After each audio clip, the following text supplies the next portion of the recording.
Good evening, ladies and gentlemen. It is 6 p.m. on Tuesday, October 22nd, 2024, and I'm going to call the Finance Committee to session. There's also a joint meeting with the Treasury Investment Board. Roll call. Mr. Bellin is here. Mr. Post is here somewhere. He's here. Yeah, Mr. Post is here. Also joined by the remainder of council, minus Mr. Barr, the mayor, and the finance director. Is there any audience participation this evening? Seeing none, I need David. Where's David? I need my minute. Hey, David, I need you. Yeah, I know. I have to. I make a motion that we approve the minutes as submitted. Sorry. All right, no. Next up is the approval of the minutes from September 24th, 2024. Nature called. I approve. I'd like to make a motion to approve the minutes as submitted. Mr. Post makes a motion. I will second that. All in favor? Aye. All right, minutes are approved 2-0. I don't know, do I need to make a motion to excuse Mr. Barr? I will. Make a motion to excuse Mr. Barr for this evening. Aye. Second. All in favor? Aye. All right, aye. Mr. Barr is excused 2-0. All right, next up is the Treasury Investment Presentation. The floor is yours. Thank you. Really appreciate the opportunity to, share everything with the full Finance Committee and Council. As talking with Bill prior to this, in the past, we've just had a couple of us huddled together in a room. So We haven't even done it remotely when COVID was on, so. that's right, yes, we did that too. TVs. So we're back to normal, right? But anyway, just kind of real briefly, I'm Eileen Stanek with Meter Investment Management. We operate under the DBA of Meter Public Funds. Our business is working directly with public entities such as yourselves, helping them develop and execute an investment program. As we can see just here briefly on the slide up there, and of course you do have copies of the packages on your desks there. We've been in business for over 50 years. We celebrate our 50th year anniversary this year, so we're very excited about that. And we've been working with public entities for over 30 years. Myself, I'm a native of Northeast Ohio, and I've been working with public entities for a little over 20 years. So not only does our company have a long history of working with governmental entities, but I myself do as well. So this is my passion, as most people say, and as I truly do exhibit. But we are one of the largest investment advisors throughout the country. We serve over 400 public entities throughout the country. We are headquartered in Ohio, and we do advise and manage over $155 billion of assets throughout the country. And it's interesting because that's a big number, but it all boils down to everyone has the same basic requirements: investing funds to meet objectives of safety, liquidity, and return. So whether you are a large entity like City of Columbus that I work with here in Ohio, or you're a small township, everyone has the same needs, and we work to treat everyone equitably and to make sure that, again, we maximize their programs for them. Just a couple listing here of the extent of our services, and these are the services that the city does use. We do look at cash flow. Of course, now having Christina in now as the new finance director, that will be something we'll be revisiting now that she's got the city all under control, the finance department. Some days. We also then also look at the investment policy. That is one item that I'll be having a discussion with Christine about, perhaps updating. Just there's nothing wrong with the policy. It does provide for investments as permitted under Ohio Revised Code. It's just that it had been in place for quite some time, and it's time to just update it to bring it up to today's standards as far as policies go, so that it does reflect the best practices that the city is utilizing today. Of course, we develop our investment strategy for each of our clients, so our strategy for the city we develop, and then we turn around and we execute that, utilizing a wide network of broker dealers to execute those securities, looking to make the investments at the best possible price for each of our clients. We have a mix of the Wall Street firms as well as regional broker-dealers, as well as minority broker-dealers and veteran listed broker-dealers as well. So a diverse group of broker-dealers that we bring to the table. Important part of all of this process is compliance. So we have systems that allow us to have input Ohio Revised Code, input the city's investment policy, so that any trades that are done for the city are in compliance with state law and with city investment policy as well. And then, of course, an important component is providing that reporting back to the finance department so that everything can be reconciled properly and books and records can be updated accurately and timely. So when we do, a presentation, when we circle up and, provide an update, we want to always start out with an economic update because, as we know, we're investing in what are called fixed income securities. The fixed income securities are interest-bearing securities, so the level of interest rates are what drives the return that is generated from the city's investments, and economic conditions, of course, drive those level of interest rates. So we have a model that we use to just communicate how we view that. We refer to that as the FIGI model. That stands for the first acronym for the first letter of each of those items on the list. Clearly, Federal Reserve policy does drive those short-term interest rates. They make their decisions based on their outlook for inflation as well as what the actual inflation has been.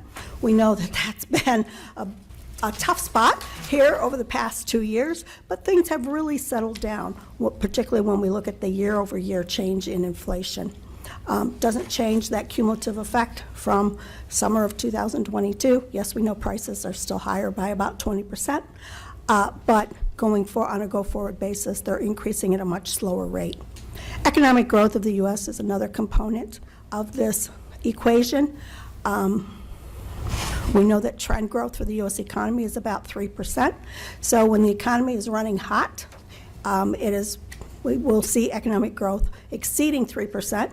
Kind of in the good old days, we would at times see economic growth in that 5% range too. Now, if we even get above 3%, that's still considered kind of a little too warm. And so the Fed wants to make sure that economic growth does not get too hot and therefore feed inflation. So looking to keep economic growth tempered. And then, of course, the Fed has a dual mandate. The other side is employment. So looking at the unemployment rate, looking at the factors feeding into employment. As we all know, COVID was devastating to employment, but employment did rebound. And actually, from the reported statistics, we did experience what was unusually low unemployment. Our cycle low was 3.4%. Again, where trend is more like 4%. So all of this feeds into the Fed's decisions, but it also feeds into what the market believes should be the appropriate level of interest rates. And the market sets the interest rates when we're looking at terms from, say, 2 years out to 5 years. Now, Ohio Revised Code, as we know, limits us to investments within the maximum maturity of 5 years, so that's why we use that as a reference point. But we have two forces. We have the Fed short-term interest rates, the market term interest rates. They're both looking at basically the same data.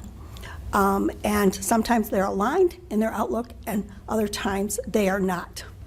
So moving on, this is the same data, two forms we're showing it. A table form and a graph form. This is comparing what the guidance that the Federal Reserve has provided as it relates to where they believe will be the appropriate level of that short-term interest rate through 2025. And so we can see after the 50 basis point rate cut that we had on September 18th, the Fed has communicated additional rate cuts at basically about each meeting going out through 2025.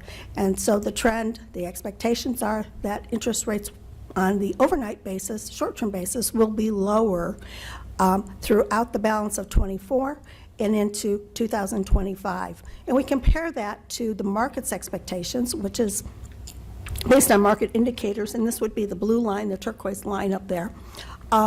As we can see, the market is also expecting interest rates to drop throughout 2024 and 2025 at a faster pace than the Fed, perhaps, but ending at about the same spot over the next 14 months.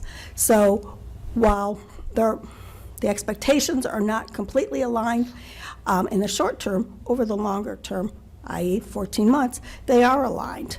And so as we look at investing funds for the city and for many of our clients, in this environment where the expectations are rates have already dropped a bit and they're expected to drop further, we believe there's value, it's prudent to lock in maturities longer term, to lock in those rates that we are seeing out beyond 3 years in particular.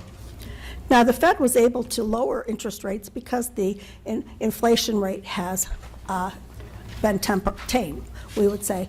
We're looking at two measures that are market indicators of inflation. The top graph is the personal consumption expenditure. This is the Fed's favored measure, and we can see that that level of inflation, it peaked early in 2022. It has dropped throughout this time and has now landed at 2.68%. The Fed has a target of 2% inflation, so we're not there yet.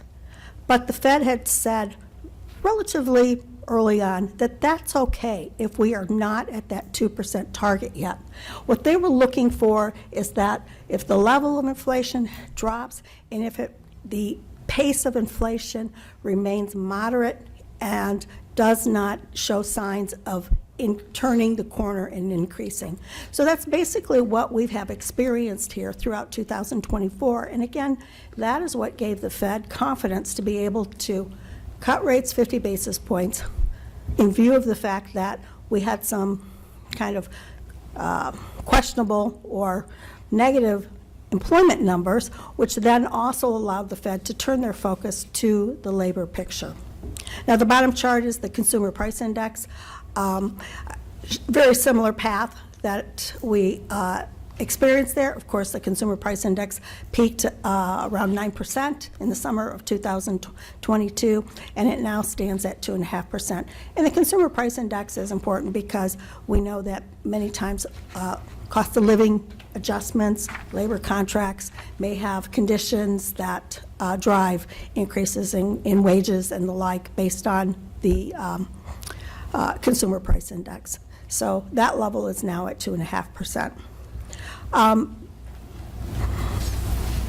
Growth in the U.S. economy, that other component within our outlook here, growth coming out of COVID was very strong, as of course we had a rebound as businesses reopened and the like, and the consumer was flush with cash and was able to spend.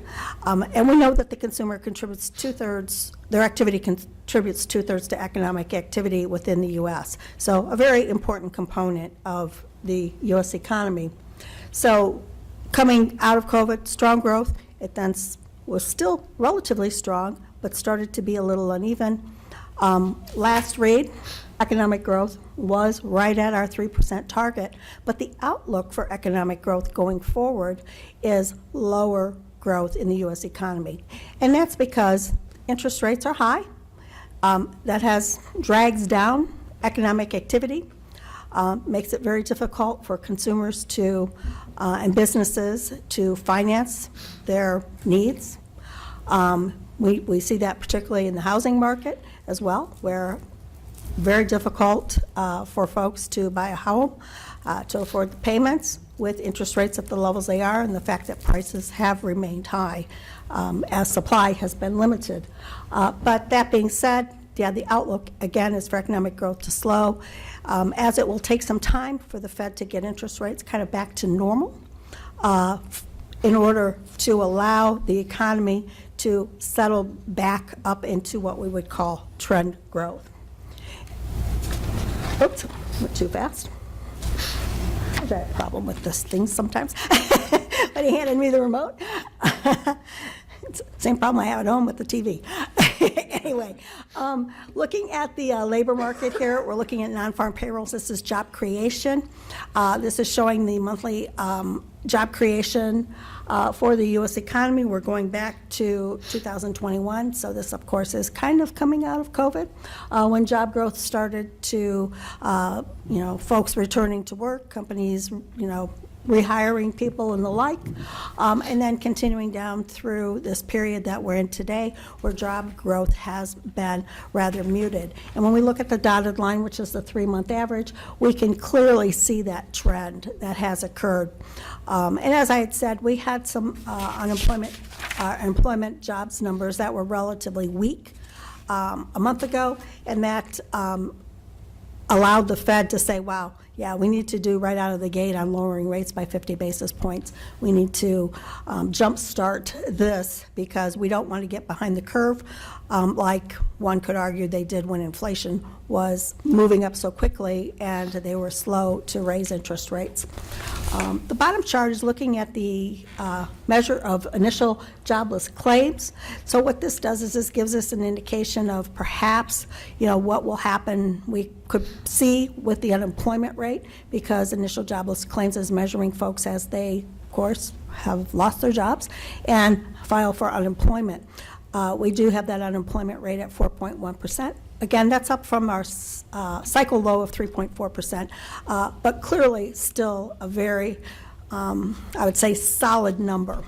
Now, this time period where we're in what we would call a transition period, so we're transitioning from where interest rates had moved up very quickly, Fed paused, market also kind of paused, and then rates started to drop. We see mixed economic numbers. So what that means for us is that interest rates from day to day move around much more than what they would if we were on a clear trend.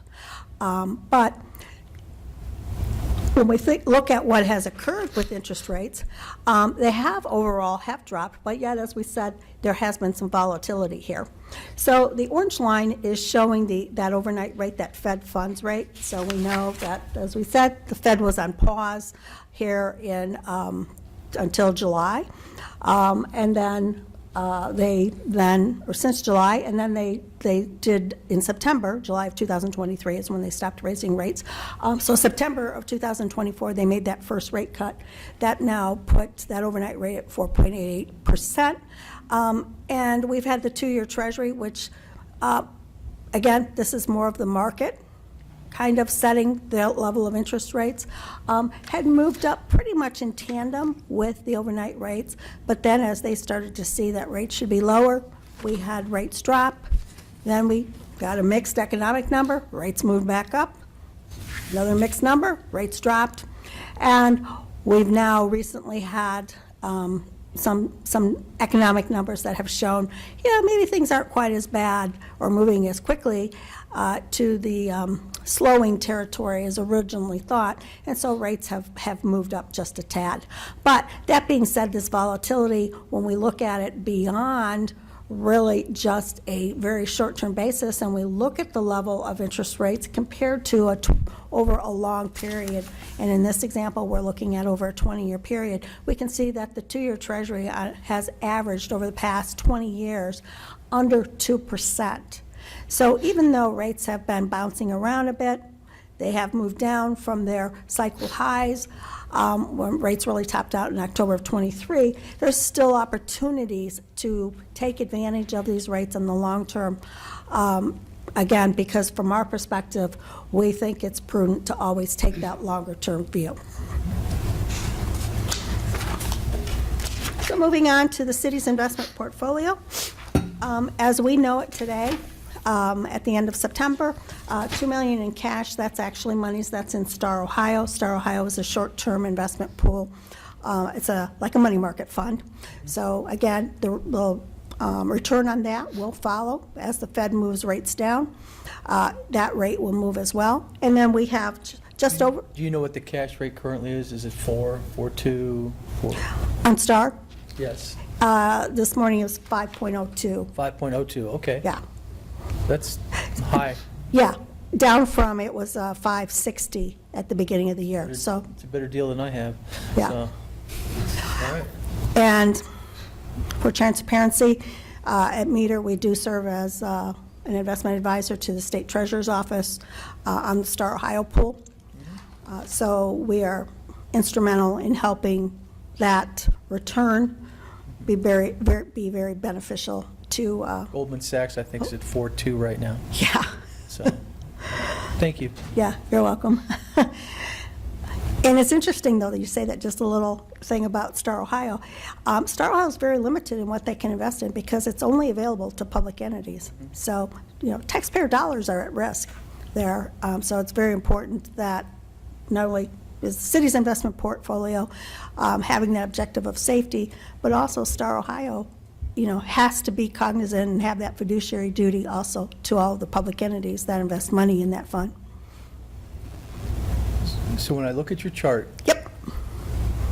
I think I know what a municipal security is. I'm Yep. pretty sure I know what an FDIC insured account is, or a product. I don't know what 52% of government agencies, I don't know what that means. Sure. Could you explain what that investment actually is? Sure.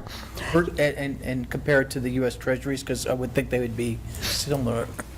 Right. So U.S. Treasuries and U.S. agencies are rated the same by S&P, so a AA plus.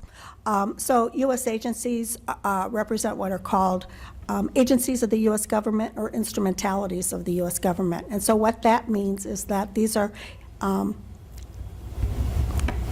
organizations, we could say, or agencies that were formed under direction of Congress, some going back to the 50s, the 70s, and particularly on the agency side, this is where they provide financing to the housing sector.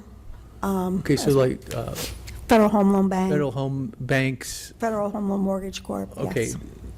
All right, thank you very much. I Sure. just didn't understand where we were going Yeah. with federal U.S. government agencies. I didn't understand. Now I do. Thank you. Okay, yeah. And those instruments, if I just could add on to this, is when we think about the housing crisis, the federal agencies kind of, all of a sudden became, bad actors within, the fixed income markets. But the types of instruments that were identified as contributing to the financial crisis as issued by the agencies are not the same types of instruments that a public entity can invest in. So we are not investing in mortgages, we're investing in just short-term debt of the agency. I know you have a couple slides left, but Yeah, I have just a couple questions for Christina, if I could. So of the 16 million that we have here, what accounts does it come out of? Is it general fund money, or is it a spread of multiple accounts? Because when I look at the beginning balance of our statement of cash, okay, we started with $38 million, and we're going to end with $38 million. In the middle, like right now, it says our unexpended balance is 44.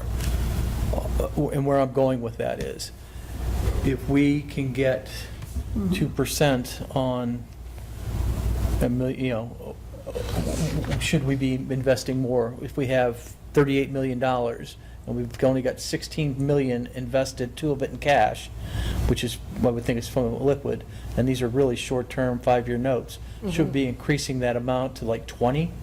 Well, one thing that the city doesn't have that has been on my radar is creating a cash reserve policy. Okay. So the GFOA recommends, I forget, is it 16%? 16 to 20, yeah. Of your, that you keep in your general fund reserve. We don't have anything on the books of how much we should keep available in case of those types of emergencies that you have liquid, you have ready for you. That is something that we need to look into. It should probably be part of, in conjunction with our investment policy and updating that. That you would put the reserves in an investment plan so they would grow? Correct, but it also, it's one of those things that it also helps us with our negotiations, because one of the things that is constantly That we have comes too up much is, money. what's your reserve balance? What is your committed balance? Things like that. We just don't really have a lot on the policy side that I've noticed, but I just haven't had a lot of time to get to it either. Okay, so you'll make recommendations and Yes, so, I mean, could we put more into our investments? Absolutely. We just need to come up with a better policy for how we're going to handle those. Thank you. I appreciate you letting me. Absolutely. I'm not sure if this is your meeting or my meeting at this time. I think it's probably So- yours right now. Yeah, and I will say, I changed the page here, because one of the things that, we went back and looked, pulled the city's, your monthly Sure, save it Trump, cash. that state cash statement, and just kind of graphed it out. Again, to Bill's point, right, there's, as we know, cash has grown at the city, and again, it's just a matter of, okay, what's the right steps to take to determine what's the proper amount to move from cash into investments. We know, of course, that, so there's not been probably a sense of urgency up until lately, because overnight type rates were very high. And so no one was really penalized for having more in cash versus in an investment portfolio. But we're at kind of this tipping point or inflection point, or very close there too. And so many times when we work with clients, kind of our starting point for the discussion is, maintaining 20% of a low point always in cash. So looking, just going back here, what's this going back? So what'd be the 18 low months. The low point would be the 35 million? Yes, And you said you want 20% of that, so that's 7? yes. Okay. And where would you put that?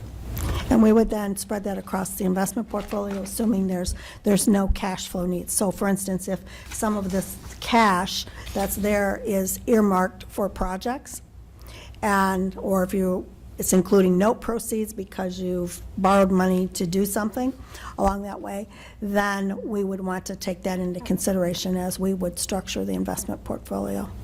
But if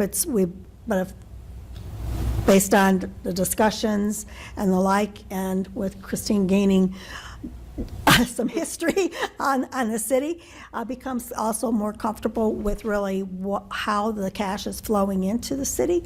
And is this money that is going to be sticky, or is this money that's, are we going to see a change in this trend that the city has experienced here? Will also dictate, number one, the recommendation for how much of that cash should be allocated to the investment portfolio versus kept on hand in conjunction with your cash reserve policy. And then again, how that money's from an investment strategy should be structured from a maturity distribution. Because the maturity distribution, is a big part of the investment process. We want to make sure there's always sufficient cash flow planning that's been done to the extent we can do it. We know there's uncertainty. Yeah, but you told me there was 5% if I put money into Star Ohio Yes. now, and it's cash, and I'm just wheeling over here, so. Right.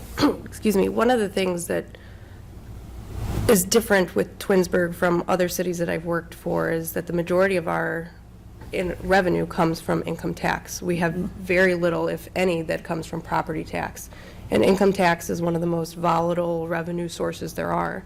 I think anyone who's been on council, knowing Chrysler leaving, that caused the city to go back and ask for an income tax increase.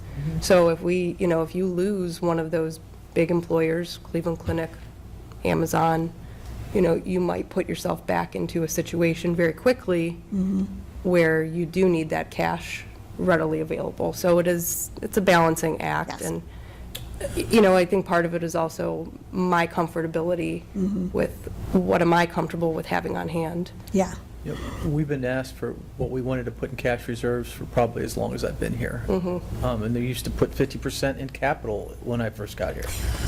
We had a lot of money then. But it's interesting the things that we could do here with reserves and continuing to grow our money, because we've only been doing this for about, 8 years, 9 Right. years. Yeah, 8, So 9 years. This is still a fairly new program. Eileen, I'm sorry. No, it was on my radar too to discuss, or at least introduce the topic.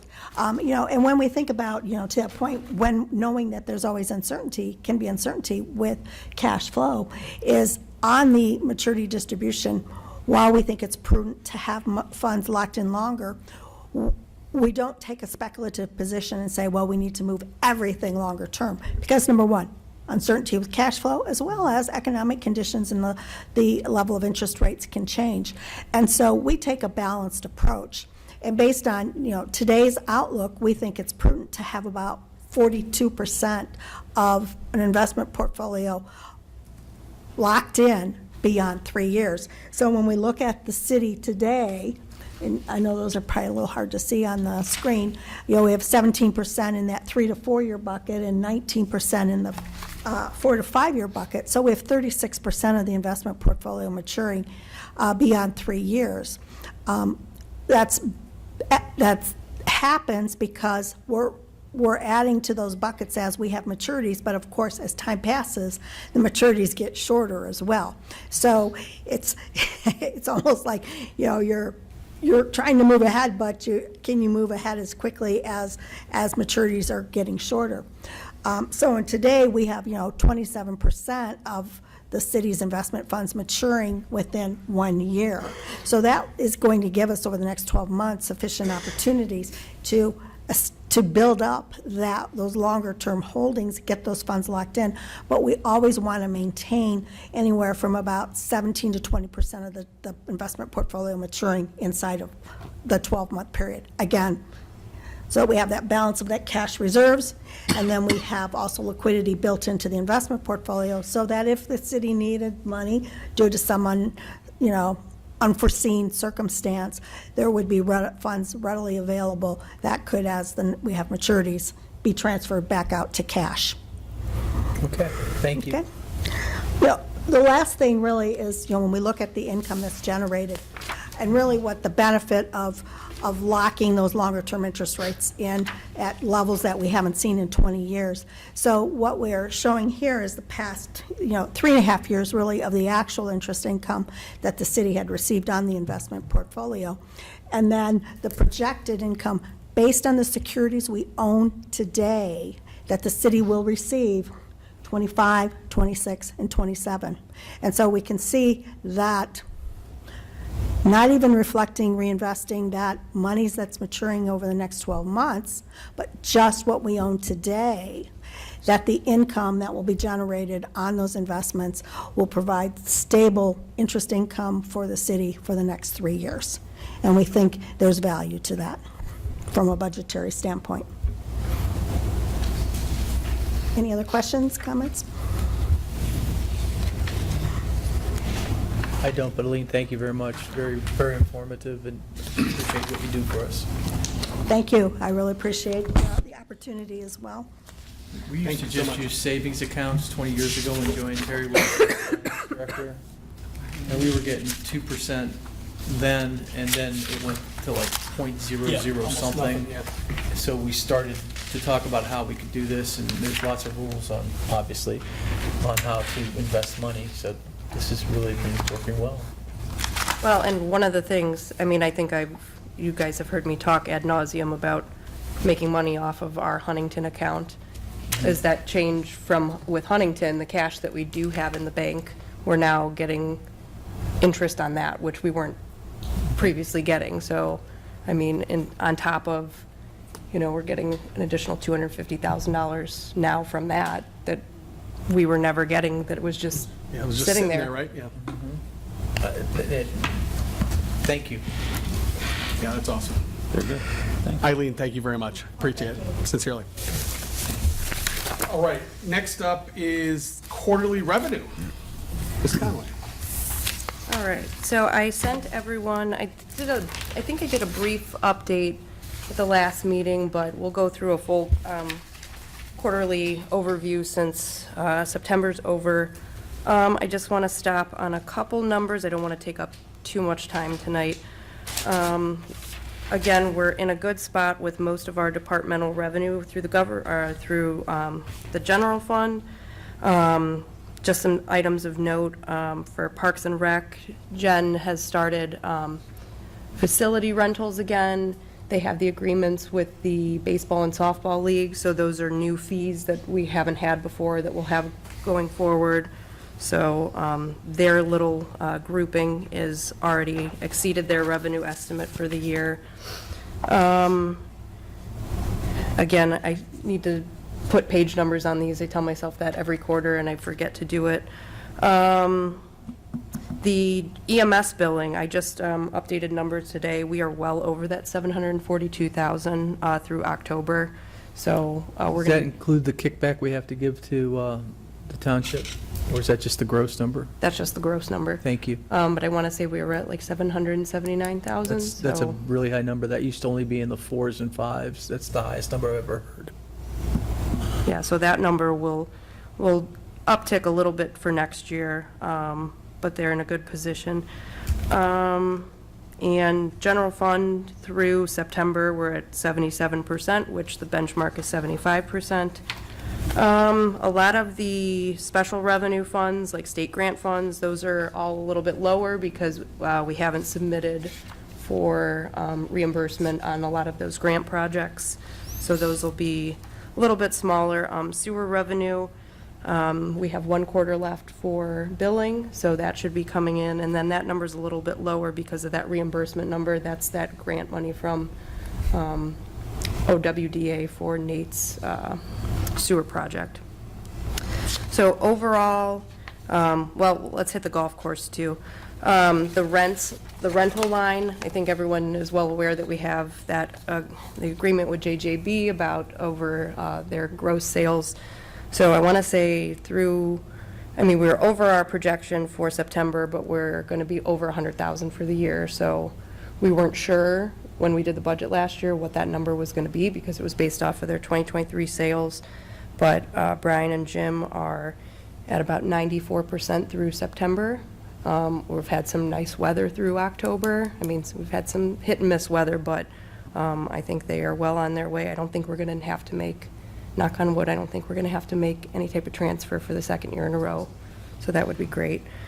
And community theater is one of the funds that will be going away for next year. I think everyone's aware that we're working with the community theater group we were kind of just a steward for their funds and helping them reconcile everything. So we're working on an agreement to separate those and for us, the city, to cut them a check for their money. So we're hoping to get that done by the end of the year so that it is off of our books. Do we still plan on, Mayor, do we still have them using the old township facility for As of storage? right now, yes, they are. Okay. Because they're pretty much using the whole garage, right? Them and Twinsdays has some Oh, Twinsdays too. use Okay. in there too. Yeah.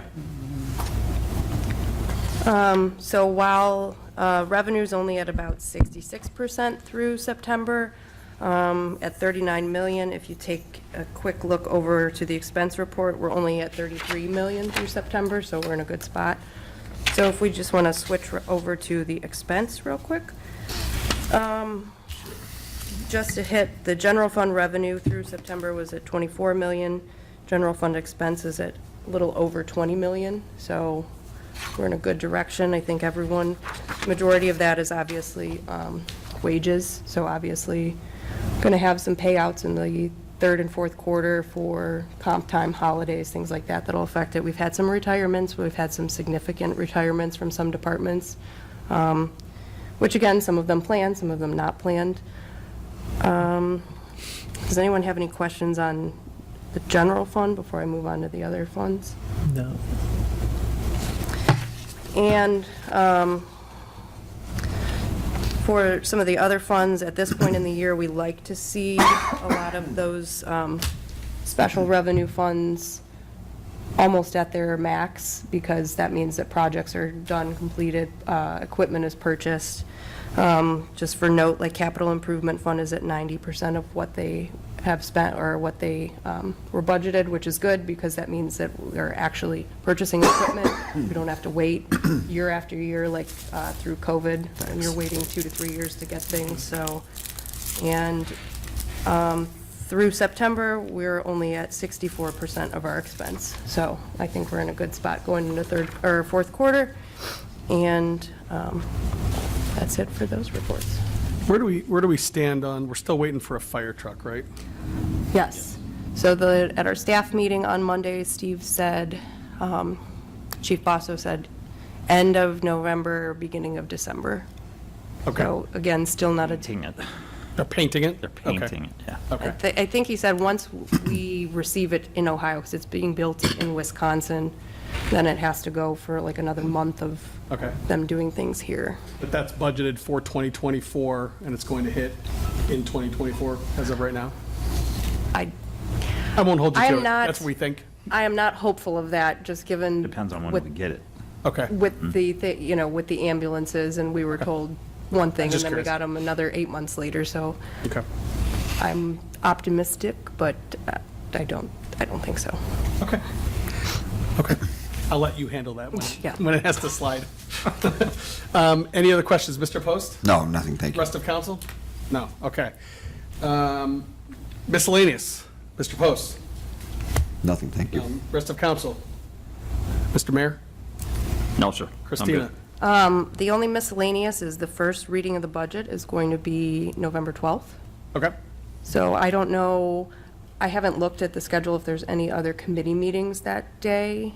If we want to start earlier, that way we get some additional time. Start that council meeting earlier? No, to start, I mean, it'll be for first reading at council, but I don't know if we want to have like a special finance meeting. Oh, I see what you're saying. November 12th. I was going to say, we have, our next scheduled finance meeting is the 26th. yes. You're suggesting, do we need another one? Correct.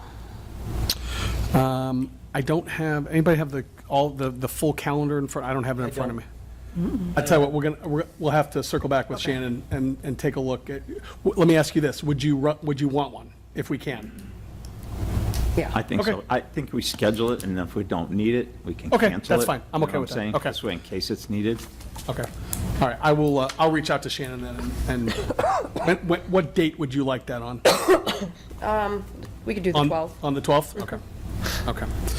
All right, so we'll double check on adding a meeting on the 12th. As it stands right now, the next meeting of the Finance Committee is on November 26th. Christine, if we have that meeting on the 12th, would you also like to have one on the 26th Yes. as well? Okay, all right. 6 PM for that? 6 PM, okay. All right, I can talk fast. that's fine, okay. All right, that said, I'm going to adjourn the Finance Committee meeting at 6:42 PM. Thank you very much. Greg, before you do, she's going to be leaving, and she's not going to be at council. She's not Okay. feeling well. So if anybody has any questions for finance, this would Now's be the time. Yeah, this is the time to do Okay. it. Yeah. No, have a, go home. Feel better. Feel Thank better. you. Eileen, thank you again. Eileen, thank you Sincere very pleasure. much. It's a pleasure to see you again. I did already. I did. The beginning, I think you can adjourn. Oh, sorry. We'll adjourn at 6:42 PM still.